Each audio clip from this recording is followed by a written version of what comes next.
Space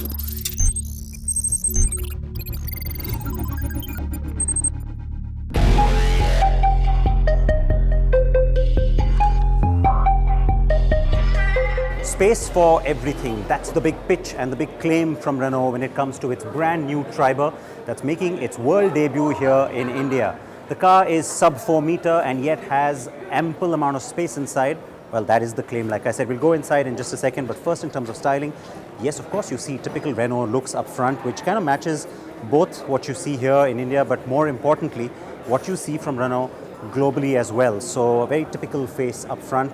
We had the designer Lawrence van der Necker speaking about this, and the focus of that styling is in trying to look modern, and yet you don't see gimmicky things like DRLs, and instead it's more about looking robust and spacious, and you can quickly see all those elements coming through. So you've got cladding, you've got decent sized wheels, there's a nice high roof height, all of this implying a lot of space inside. Sub 4 meter was the challenge, says Renault, and so space flexibility really becomes the USP for this car. Now, before I jump inside, new color, of course, that's the signature for the Triber, but very importantly, under this hood is a 1-liter 3-cylinder petrol engine.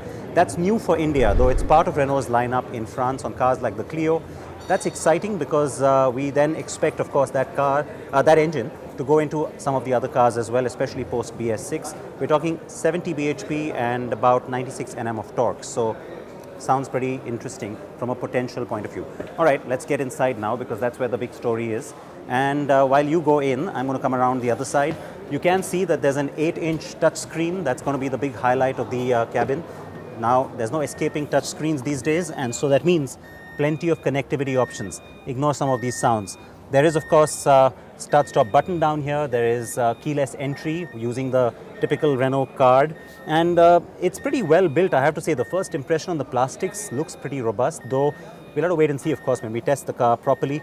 It's not overdone. There's not too much bling. There's just a little bit of this shiny chrome that's on the surround for the gear stick. 5-speed transmission, manual, of course. And there's a few innovative and interesting features.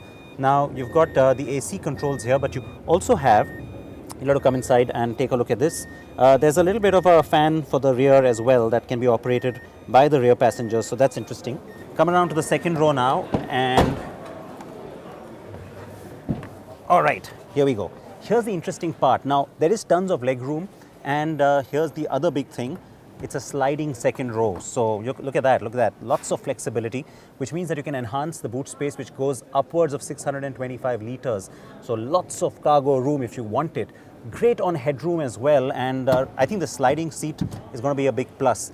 Lots of space if you want it, and flexibility if you want that too. And so there are these different modes in terms of the configuration where you can collapse just one seat. You can, of course, let me come outside now and show you that. You can, of course, also go for there you go. So if you have like a surfboard, that can go in there, and you can tumble the seat upwards as well to give you even more flexibility. Now, speaking of which, come around to the back, and it is a big boot. There is no doubt about it.